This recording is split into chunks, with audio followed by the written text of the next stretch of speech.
Welcome to the DCX podcast, where I interview leaders in the customer experience space about how digital is changing the landscape and how you can leverage these changes for success in your business. Today, I'm excited to be talking with Will Thiel. Will is the founder and lead product architect of Pointillist, a customer journey analytics and orchestration SaaS tool.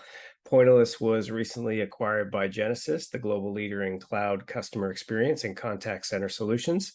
Will has been at the forefront of bringing AI and machine learning into the customer experience domain, and he is now the head of core platform for Genesys Cloud. I'm excited to speak with him today about journey analytics, his path to journey analytics, where he sees things going in the space, as well as AI and machine learning in particular. So, Will, thank you for joining me. Thanks, Mark. It's great to talk to you again. So maybe we could start with just give us a little bit of background on yourself, where you grew up, studied, kind of how you got into journey analytics. Yeah, sure. So I grew up in sunny Buffalo, New York, and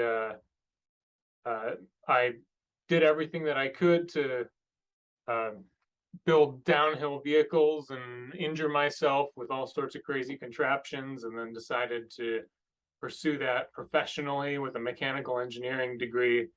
And then despite all of that activity with machines and real stuff, I somehow ended up getting sucked into the vortex of big data analytics post school, and so completely ended up in the abstract non-material world of data and math and systems.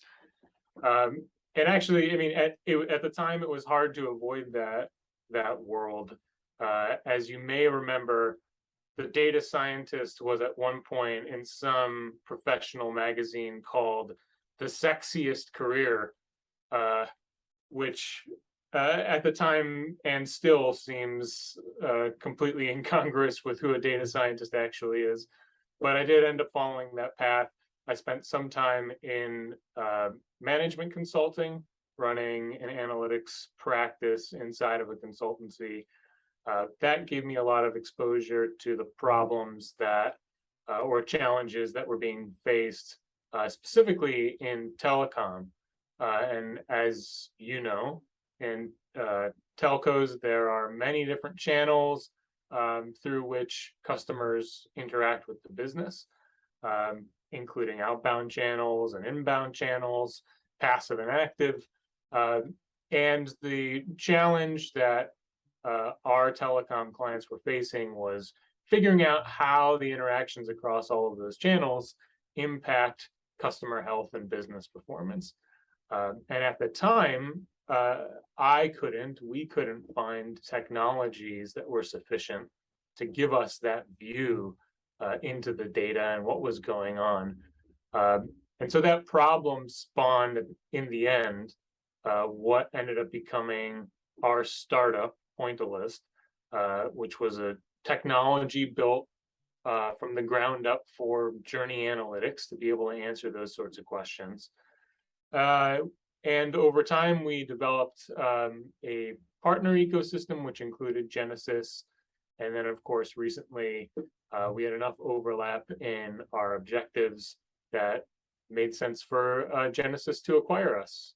And now I'm part of Genesys. And in addition to working on and facilitating bringing the Pointillist and Genesys platforms together, now playing a deeper role within the core platform of Genesys Cloud itself. That's great. Thank you.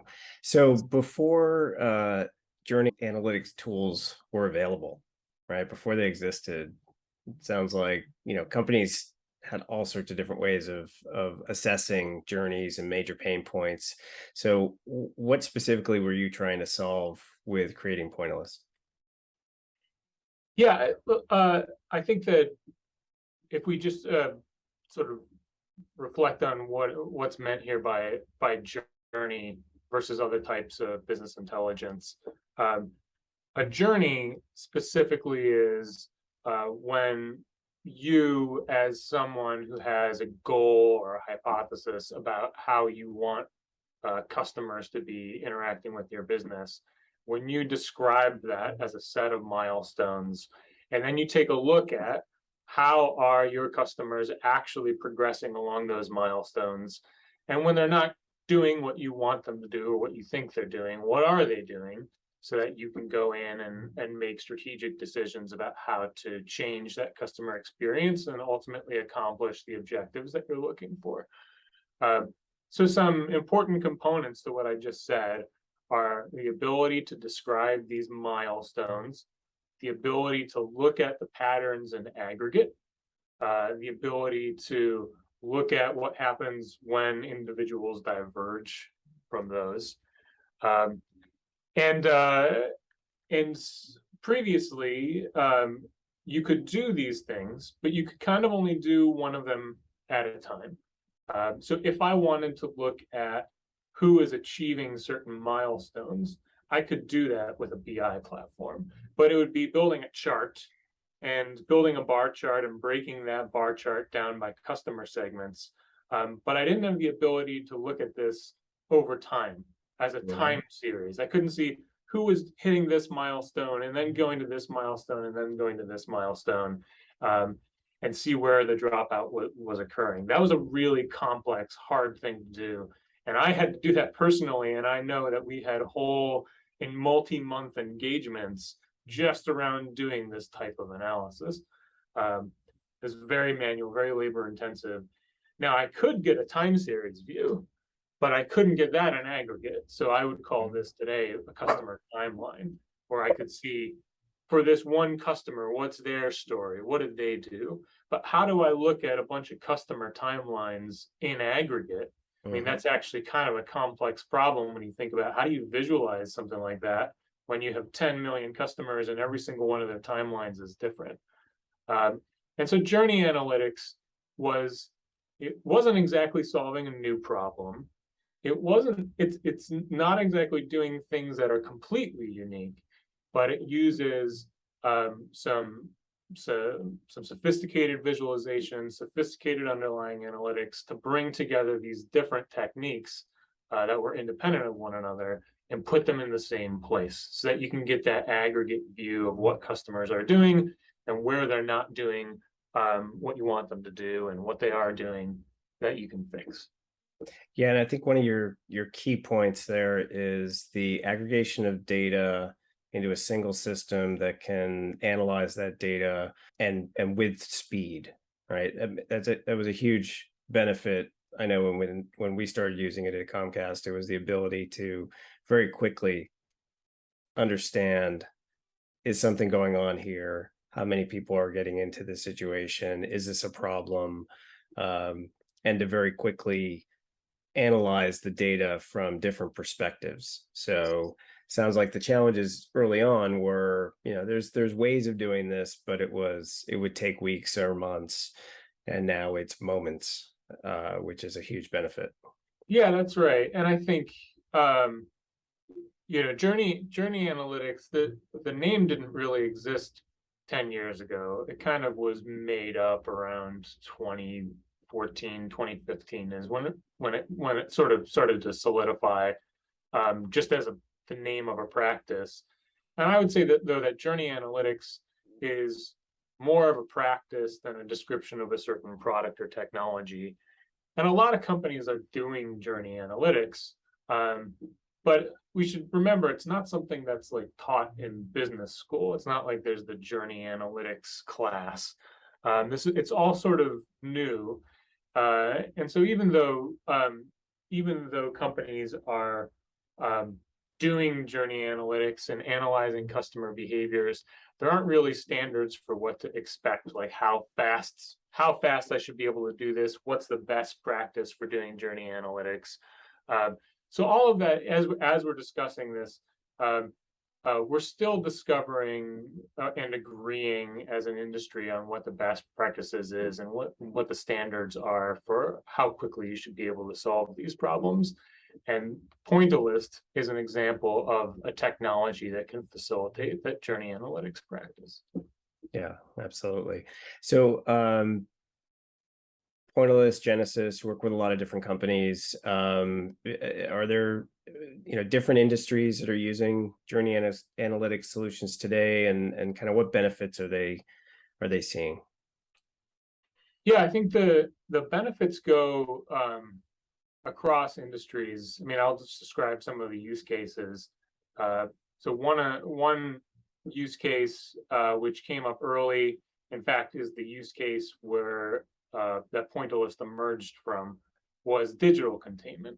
So looking at the reasons why customers were leaving the expected self-serve journey and then coming into the contact center. And of course, that's largely a cost reduction journey as the goal there, keeping someone inside of digital containment. But more and more, it's a customer satisfaction journey, as the expectations of customers become more around self-serve and self-install and self-guided experiences, especially in the post-COVID world, where we're all kind of expecting to be able to do things for ourselves in our own spaces. So digital containment is one, and obviously that applies across most industries where customers now expect there's an app or a digital experience for just about anything that they would want to be able to do. Another really important use case that again spans industries is escalation management. And this would be when a customer calls in or emails, or just generally has a complaint about their experience. Now, sometimes these can be simple, but sometimes they require some deep investigation into what exactly was happening with this customer. Where did things go wrong? And in our discussions with analysts, we found that they were having a lot of trouble and were spending a lot of time stitching together data sources from lots of different systems and different channels with disparate customer identifiers in order to put together these timelines, and then recognize patterns across those timelines and figure out, if we have something going wrong for this one customer, is it going wrong for 5 customers, or is it going wrong for 100,000 customers? Right. And with a tool like Pointillist, a journey analytics tool, you can just get both of those views, the individual customer view, but then also those aggregate patterns very quickly. And again, that's across industries. And then, as I mentioned, any other sort of self-serve or self-guided journey is becoming increasingly important to customers and to the perceived quality of any business and their customer experience. So places where journey analytics can especially help there are new product management. So when a new product or a new experience is being deployed, presumably the product manager has done some research and has good reason to believe that this is going to be the right experience, but it's only when it's out in the wild that you get to observe, are customers actually following this self-serve experience? Are they able to self-guide themselves? Are they able to install or activate or set up the account? Are they adopting this new feature? That's something that you only get when you put it out there in front of customers, and you don't want to wait 1 or 2 months to figure out if you did it right. You want to have it be right in as little time as possible. So getting that data into a journey analytics platform, being able to see those patterns as they come together and recognize opportunities, really decreasing the iteration cycle, that's a place that journey analytics can really add value in product management, and also in management, likewise, of bots and automated assistants, where there's a similar sort of story. The bot or automated assistant can't tell you, hey, I'm having trouble answering customers' questions in this area like a human agent can. You have to get the intelligence to see that and then quickly iterate to improve that experience. Yeah, I think another area that was really exciting for us was an omni-channel view, and especially around a sales journey. Someone comes into the website, where do they end up purchasing? and how long does it take, and all the different kind of moments across that journey. Do they call us? Are they emailing? All of that coming together and being able to see that so quickly. So, huge boon to the ability for a product owner, experience owner to understand what's going on with their journey. So you guys recently agreed to be acquired by Genesys. How did that come about, and what's the plan for integrating Pointillist, which is a cross-journey analytics tool, into their contact center tools, and the opportunities for joint value creation? Well, Genesys and Pointillist were partners for a while before the acquisition, and that really made sense because in just about every Pointillist deployment, there's contact center data. Contact center is one of the key touch points, or the sets of key touch points that customers encounter, especially during the highest stakes moments in forming that customer experience. Genesys, for instance, is one common data integration for Pointillist, as well as the competitors of Genesys, Ibm and others. Many of those use cases, I think probably at least 3 out of 4 of the use cases that I mentioned touch contact center, at least in part. So for a long time, they've been highly compatible use cases. It's been data and integrations that Pointillist consistently was taking in. It's made sense to have a partnership and to be part of the Genesys App Foundry. And last year, Genesys approached Pointillist, and we discussed that at a more strategic level, and decided that it made sense for Pointillist to become part of Genesys. And so what's the future look like for that integration? Is you'll go deeper, I'm assuming, into support for the contact center, but what else is there? I would say that we are focusing on integrating both at a content level, so the journeys, the dashboards, etc., that are pre-built in Pointillist, having those be optimized, or offering optimized content for the contact center. Also doing closer technical integrations to make it truly a plug and play experience. But the focus of Pointillist still remains on the broader customer experience and bringing that all together. And the reason why that is highly compatible with contact center and with Genesys is that certainly a decade ago, 5 years ago, even, contact center was viewed largely as a mission to reduce costs. And now, of course, this changed, and COVID accelerated that. Contact center is becoming much more of a strategic opportunity to improve the customer experience.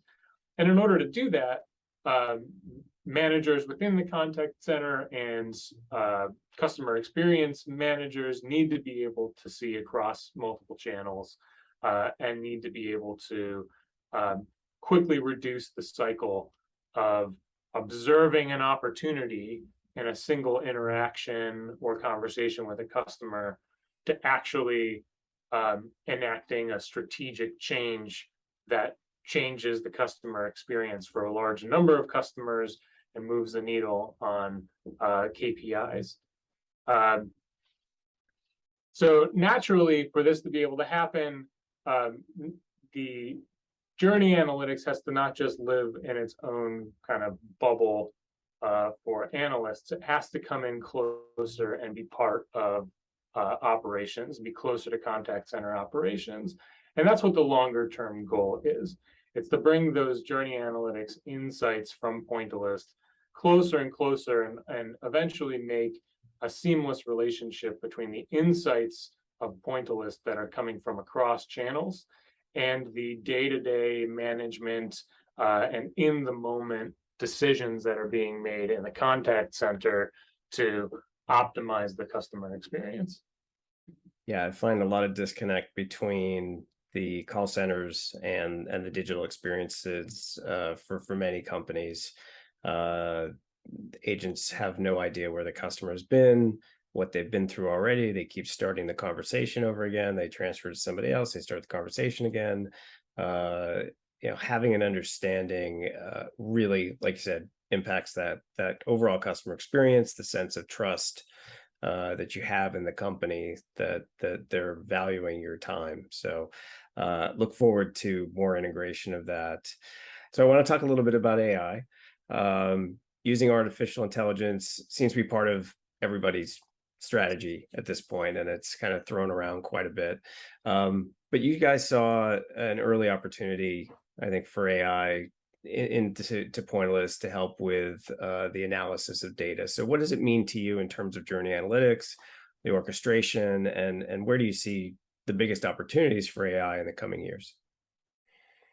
Yeah, early in Pointillist's history, we were caught up in the wave of this belief that AI could solve and reveal larger problems that were more strategic in nature. We had customers telling us that they wanted the AI to just tell us what was wrong with the customer experience, or just make the customer experience better on its own, practically. And we didn't know how exactly to accomplish that, but we did make attempts at that. We had some successes in that direction. But ultimately, what I think that the whole industry has learned is that machines often don't have the necessary context to be able to make decisions of that magnitude. And people also don't believe them or trust them. People usually, once they see what an AI produces, probably have better ideas than the AI because they actually know what's going on with the business. And a concrete example of a lot of hype and optimism and investment and technology and impressive technological accomplishments kind of failing to meet expectations and imploding a little bit is Watson, IBM Watson, where we're actually hearing stories of it being pulled back out of places where it was deployed with a lot of energy and optimism because it was just trying to do too much. It was trying to meet the call for something that could just tell you what the opportunity was. To some extent, it probably achieved that, but in the end, it doesn't seem like that's actually what people want. So now our focus has shifted to using AI in a much more targeted way, which is to amplify what decision makers have to do on a day-to-day basis, rather than trying to make those decisions. The difference between, like a mech suit, an alien, and an android. AI can be a great mech suit, but AI is not really the alien. Is not really the android executive that people hoped it would be. So in the contact center, there's some really concrete examples of that. There are decisions that contact center managers have to make in the moment about their agent allocations and staffing and other things, and routing of calls. And those are all places where AI can be deployed so that the amount of time that a manager needs to spend thinking about it can be reduced, and B, the end results can be predicted ahead of time and then optimized. And then escalation management, for instance, is another place where AI can help. Figuring out what the root cause of a customer complaint isn't just a matter of pulling together data. There's a lot of thinking and observing and hypotheses that need to be tested. And that's a great place for AI to find those patterns and surface them, not necessarily answer the question, but say, hey, in the context of these people that are having the similar problem, these are the kinds of things that seem to be anomalies for them. maybe you, as the human who actually knows what's going on in the business, might want to look at these things instead of boiling the ocean. Yeah. There's a lot of other similar sort of examples that we're exploring at Genesys now. But in the end, they all come down to asking our customers, what are you doing today and what is working for you, and finding ways to make it better, instead of this sort of sci-fi vision of creating brand new opportunities for AI, which sound really great if you're trying to come up with some competitive differentiation, or if you're a data scientist looking for something cool to do. But in the end, if they don't map to what people are doing now and the challenges and pain that they're facing personally in the contact center and customer experience and product management, then they're just solutions looking for problems. Yeah, I think there's the areas that I've been most interested in around that is sifting through large sets of data to bring out ideas that can be assessed, that not necessarily giving the AI the ability to make the decision and to move forward, but to bring options, bring information based on this particular customer or sets of customers that can help a human make better decisions.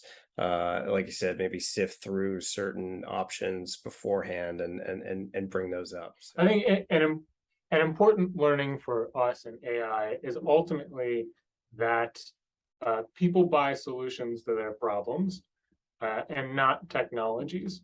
Mhm. And something funny that we just realized is that a lot of these industry analysts are still analyzing, the hype cycle, for instance, is still based on technologies as opposed to solutions. So even industry analysts can be a little behind the times on this, still focusing on deep learning and these buzzwordy techniques. But where we are now is finding that, look, those are just math. No one goes out and sells linear algebra. They sell a system to optimize operations. It doesn't matter what the math is underneath that. And the same is going for AI, where the term AI is being thrown around. I think that people cared because they wanted to have an AI strategy of their own. But now we're all just sort of getting used to it, and the focus is really pivoting towards solutions as opposed to the technologies. Well, Will, I really appreciate you taking the time out of your busy day to come and talk with me. And I wish you all the best in your new role. And looking forward to seeing how Genesys and Pointillist and just all of Journey Analytics grows in the coming years. So thank you. My pleasure. Thank you, Mark.